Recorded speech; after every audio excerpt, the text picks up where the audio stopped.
ವೀಕ್ಷಕರೇ, ಎಲ್ಲರಿಗೂ ನಮಸ್ಕಾರ. ಇವತ್ತು ನಾವು 6ನೇ ತರಗತಿಯ ವಿಜ್ಞಾನ ವಿಷಯದಲ್ಲಿ ಬರತಕ್ಕಂತಹ ದೇಹದ ಚಲನೆಗಳು ಅನ್ನುವಂತಹ ಪಾಠದಲ್ಲಿ ಉಪಘಟಕವಾದಂತಹ ಪ್ರಾಣಿಗಳ ನಡಿಗೆ ಕುರಿತಾಗಿ ಚರ್ಚೆಯನ್ನು ಮಾಡೋಣ. ಸೊ ಮುಖ್ಯವಾಗಿ ನಾವು ಈ ಪ್ರಾಣಿಗಳ ನಡಿಗೆಯನ್ನು ಕುರಿತಾಗಿ ಚರ್ಚೆ ಮಾಡಬೇಕಾದ್ರೆ ನಮ್ಮ ತಲೆಯಲ್ಲಿ ಮೊದಲು ಬರ್ತಕ್ಕಂತಹ ವಿಚಾರ ಏನಪ್ಪಾ ಅಂದರೆ ಮನುಷ್ಯ ಪ್ರಾಣಿ ಅದ.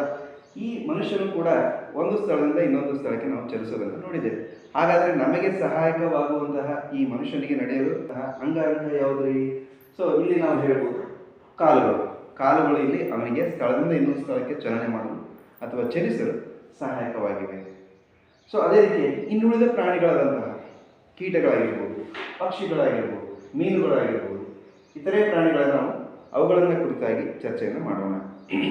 ನೋಡಿ, ಇಲ್ಲಿ ಎರೆಹುಳು ರೈತನ ಬೆನ್ನೆಲುಬು ಅಂತ ಹೇಳ್ತೀವಿ ನಾವು. ಈ ಎರೆಹುಳು ಪ್ರಾಣಿ ಯಾವ ರೀತಿ ಒಂದು ಸ್ಥಳದಿಂದ ಇನ್ನೊಂದು ಸ್ಥಳಕ್ಕೆ ಚಲಿಸುತ್ತದೆ ಅನ್ನೋದನ್ನ ಚರ್ಚೆ ಮಾಡೋಣ. ಈ ದೇಹದ ರಚನೆಯನ್ನು ನೀವು ಗಮನಿಸಿದಾಗ ಮುಖ್ಯವಾಗಿ ಏನು ಕಾಣಬಹುದು? ಈ ಎರೆಹುಳು ದೇಹದಲ್ಲಿ ಎಲುಬುಗಳು ಇರುವುದಿಲ್ಲ. ಹಾಗಾಗಿ ಇದು ಕೇವಲ ಸ್ನಾಯುಗಳಿಂದ ರಚನೆಯನ್ನು ಒಳಗೊಂಡಿದೆ. ಈ ಸ್ನಾಯುಗಳು ಹಲವು ಉಂಗುರಗಳಿಂದ ಮಾಡಲ್ಪಟ್ಟಿದೆ. ಈ ಉಂಗುರಗಳು ಸಂಕುಚನ ಮತ್ತು ವಿಕಸನಗೊಳ್ಳುವುದರಿಂದ ಸಂಕುಚನ ವಿಕಸನ ಈ ರೀತಿಯಾದಂತಹ ಪುನರಾವರ್ತಿತ ಸಂಕುಚನ ಮತ್ತು ವಿಕಸನಗಳು ಎರೆಹುಳು ಒಂದು ಸ್ಥಳದಿಂದ ಇನ್ನೊಂದು ಸ್ಥಳಕ್ಕೆ ಚಲಿಸುತ್ತದೆ ಅಂತ ನಾವು ಹೇಳ್ಬೋದು. ಇನ್ನು ಉಳಿದಂತಹ ಪ್ರಾಣಿಗಳಾದಂತಹ ಬಸವನ ಹುಳು ಇಲ್ಲಿ ನೀವು ಅಬ್ಸರ್ವ್ ಮಾಡಬಹುದು. ಈ ಬಸವನ ಹುಳು ಸಾಮಾನ್ಯವಾಗಿ ನಾವು ಮಳೆಗಾಲದಲ್ಲಿ ಹೆಚ್ಚಾಗಿ ಕಂಡುಬರ್ತದೆ. ಹಾಗಾಗಿ ಇವು ಇತರೆ ಕಾಲದಲ್ಲಿಯೂ ಕೂಡ ನಾವು ನೋಡ್ಬೋದು. ಬಟ್ ಅತಿ ಹೆಚ್ಚಾಗಿ ಕಾಣುವಂತಹ ಕಾಲ ಅಂತಂದರೆ ಮಳೆಗಾಲದಲ್ಲಿ ನಾವು ರಸ್ತೆಗಳಲ್ಲಿ, ರೋಡ್ಗಳ ಮೇಲೆ ಅಥವಾ ಮನೆಯ ಹಿತ್ತಲಿನಲ್ಲಿ. ಹಾಗಾದರೆ ಈ ಬಸವನಗಳು ಹೇಗೆ ಚಲಿಸುತ್ತವೆ ಅನ್ನೋದನ್ನ ನೀವು ಅಬ್ಸರ್ವ್ ಮಾಡಿದರೆ ಈಗ ನೋಡಿ, ಈ ಬಸವನ ಹುಳುಗಳು ಗಟ್ಟಿಯಾದಂತಹ ಒಂದು ರಚನೆಯನ್ನ ದೇಹದ ಮೇಲೆ ಹೊತ್ತುಕೊಂಡು ಹೋಗ್ತಾ ಇದೆ ಅನ್ನೋದನ್ನ ನಾವು ಕಾಣಬಹುದು. ಸೊ ಹಾಗಾದ್ರೆ ಇದು ಗಟ್ಟಿಯಾಗಿರುವಂತಹ ವಸ್ತು ಏನಪ್ಪಾ ಅಂತಂದ್ರೆ ಇದಕ್ಕೆ ನಾವು ಚಿಪ್ಪು ಅಂತ ಕರಿತೇವೆ. ಏನಂತ ಕರಿತೇವೆ? ಚಿಪ್ಪು ಅಂತ ಕರಿತೇವೆ. ಈ ಚಿಪ್ಪಿನ ಕೆಳಗಡೆ ಇರುವಂತಹ ದೇಹದ ಭಾಗವನ್ನು ನಾವು ಈ ಗಟ್ಟಿಯಾದ ಸ್ನಾಯುವನ್ನು ಒಳಗೊಂಡಿದೆ. ಈ ಸ್ನಾಯು ಗಟ್ಟಿಯಾದಂತಹ ಪಾದ ಮತ್ತು ಮುಖದ ಭಾಗವನ್ನು ಒಳಗೊಂಡಿದೆ. ಈ ಪಾದ ಮತ್ತು ಮುಖದ ಭಾಗ ಏನು ಒಳಗೊಂಡಿರುವಂತಹ ಈ ಸ್ನಾಯು ಇದರ ಚಲನೆಯ ಮೂಲಕ ಈ ದೇಹವು ಸ್ಥಳದಿಂದ ಇನ್ನೊಂದು ಸ್ಥಳಕ್ಕೆ ಚಲನೆಯನ್ನು ಮಾಡುತ್ತದೆ. ಈ ರೀತಿಯಾಗಿ ಬಸವನ ಹುಳು ಚಲಿಸುತ್ತದೆ. ಹಾಗಾದರೆ ಈ ಪ್ರಾಣಿಗಳ ನಡಿಗೆ ಅನ್ನುವಂತಹ ಒಂದು ಉಪಘಟಕದಲ್ಲಿ ಇನ್ನೂ ಹಲವಾರು ಉದಾಹರಣೆಗಳನ್ನು ನಾವು ನೋಡೋದೇ ಆದರೆ, ಜಿರಳೆಯನ್ನು ನೀವು ಅಬ್ಸರ್ವ್ ಮಾಡಿದರೆ, ಜಿರಳೆಯನ್ನು ನೀವು ವೀಕ್ಷಣೆ ಮಾಡಿದರೆ, ಹೀಗೆ ಜಿರಳೆಯ ಒಂದು ದೇಹದ ರಚನೆಯನ್ನು ಏನಪ್ಪಾ ಅದು? ಇದು ಮುಖವನ್ನು ಒಳಗೊಂಡಿದೆ, ಹಾಗೆ ದೇಹದ ಮುಖ್ಯವಾಗಿ ಇದರಲ್ಲಿ ನಾವು 3 ಜೊತೆ ಕಾಲುಗಳನ್ನು ನಾವು ಕಾಣ್ತೇವೆ. 3 ಜೊತೆ ಕಾಲುಗಳು ಇದರಲ್ಲಿ ಇರ್ತವೆ, ಹಾಗೂ 2 ಜೊತೆ ರೆಕ್ಕೆಗಳನ್ನು ಒಳಗೊಂಡಿರ್ತವೆ. ಕಾಲು ಸಹಾಯಕವಾದರೆ ಈ 3 ಸ್ಥಳದಿಂದ ಇನ್ನೊಂದು ಸ್ಥಳಕ್ಕೆ ನಡೆದುಕೊಂಡು ಹೋಗಲು, ಗಿಡ ಮರಗಳನ್ನು ಹತ್ತಲು ಸಹಾಯವನ್ನು ಮಾಡ್ತವೆ. ಸೊ ಈ ರೀತಿಯಾಗಿ ಈ ಒಂದು ಜಿರಳೆ ಚಲಿಸಲು ಈ ಕಾಲುಗಳಾಗಿರ್ಬೋದು ಅಥವಾ ರೆಕ್ಕೆಗಳು ಸಹಾಯಕವಾಗಿವೆ. ಸೊ ನೆಕ್ಸ್ಟ್ ನೋಡೋದಾದ್ರೆ ನಾವು ಪಕ್ಷಿಗಳಿಗೆ ಬರೋಣ.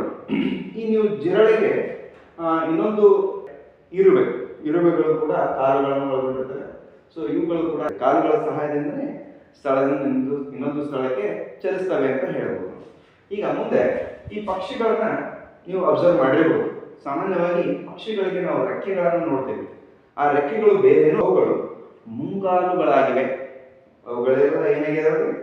ಮುಂಗಾಲುಗಳಾಗಿವೆ. ಈ ಟೊಳ್ಳಾದ ಎಲುಬಿನ ರಚನೆಯನ್ನು ಒಳಗೊಂಡಿರುತ್ತವೆ. ಟೊಳ್ಳಾದ ಎಲುಬಿನ ರಚನೆಗಳು ಅವುಗಳಿಗೆ ಹಾರಾಡಲು, ಅದೇ ರೀತಿಯಾಗಿ ಹಿಂಗಾಲುಗಳು ಕುಳಿತುಕೊಳ್ಳಲು ಮತ್ತು ನಡೆದಾಡಲು ಸಹಾಯಕವಾಗಿವೆ. ಸೊ ಈ ರೀತಿಯಾಗಿ ಪಕ್ಷಿ ರಚನೆಯನ್ನು ಒಳಗೊಂಡಿದೆ. ಇನ್ನು ಮುಂದೆ ಬರೋದಾದ್ರೆ ಮೀನುಗಳು. ನಮಗೆ ನಾವು ಈ ಮೀನಿನ ಯಾವುದಕ್ಕೆ ನಾವು ಹೋಲಿಕೆ ಮಾಡ್ಬೋದು ಅಂದ್ರೆ, ಒಂದು ಹಡಗು ಅಂತ ಏನು ಕರಿತೀವಲ್ಲ, ಆ ಶಿಪ್ಪಿನ ರಚನೆ ಹೆಂಗಿದೆ ನೋಡ್ರಿ. ಈ ರೀತಿಯಾಗಿ ಮೊನಚಾದ ತುದಿಗಳನ್ನು ಹೊಂದಿದ್ದು ಮಧ್ಯದಲ್ಲಿ ದಪ್ಪನೆಯ ರಚನೆಯನ್ನು ಒಳಗೊಂಡಿದೆ. ಅದೇ ತರನಾಗಿ ಈ ಮೀನುಗಳನ್ನು ಕೂಡ ನಾವು ನೋಡ್ಬೋದು. ಈ ಒಂದು ರಚನೆಗೆ ನಾವು ಏನಂತ ಕರಿತೀವಪ್ಪ ಅಂತಂದ್ರೆ ಸೂಚನಾಕೃತಿ ಅಂತ ಕರಿತೀವಿ. ಕನ್ನಡದಲ್ಲಿ. ಇಂಗ್ಲಿಷ್ನಲ್ಲಿ ಇದಕ್ಕೆ ಸ್ಟ್ರೀಮ್ಲೈನ್ಡ್ ಬಾಡಿ ಅಂತ ಕರಿತೀವಿ. ಸ್ಟ್ರೀಮ್ಲೈನ್ಡ್ ಬಾಡಿ ಅಂತಂದ್ರೆ ಏನ್ರಿ? ಮಧ್ಯ ರಚನೆ ಹೊಂದಿದ್ದು ತುದಿಯಲ್ಲಿ ಮೊನಚಾದ ಅಥವಾ ಚೂಪಾದಂತಹ ರಚನೆಯನ್ನು ಒಳಗೊಂಡಿರುತ್ತದೆ. ಇಂತಹ ದೇಹದ ನಾವು ಸ್ಟ್ರೀಮ್ಲೈನ್ಡ್ ಬಾಡಿ ಅಂತ ಕರಿತೀವಿ. ಹಾಗಾದ್ರೆ ಈ ಮೀನು ಸ್ಥಳದಿಂದ ಇನ್ನೊಂದು ಸ್ಥಳಕ್ಕೆ ಚಲಿಸಬೇಕಾದ್ರೆ ಇಷ್ಟು ದೇಹದ ರಚನೆ ಸಾಕಾಗತ್ತಾ?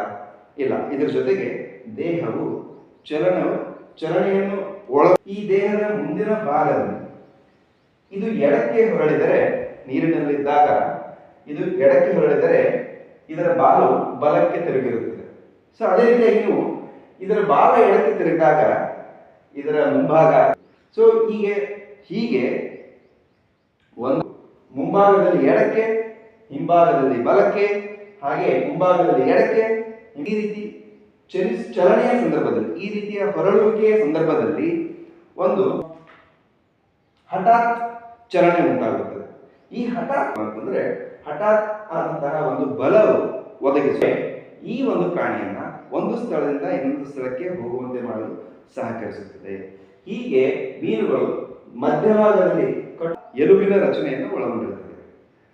ಅದೇ ರೀತಿ ನಾವು ಮುಂದೆ ಬರುವುದಾದ್ರೆ, ಈ ಹಾವುಗಳನ್ನು ನೀವು ನೋಡಿದ್ರೆ ಇವು ಯಾವ ರೀತಿಯಲ್ಲಿ ಚಲಿಸುತ್ತವೆ ನಿಮಗೆಲ್ಲ ಗೊತ್ತದೆ.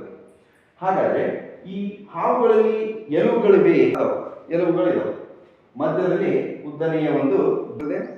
ಹಾಗಾಗಿ ಈ ಎಲುಬಿಗೆ ಹಲವು ಉಪಸ್ನಾಯುಗಳನ್ನ ಅಂಟಿಕೊಂಡಂತೆ ಇರುತ್ತವೆ. ಹಲವಾರು ಉಪಸ್ನಾಯುಗಳು ಕೂಡ ಇದಕ್ಕೆ ರಚನೆಯನ್ನು ಹೊಂದಿರುತ್ತವೆ.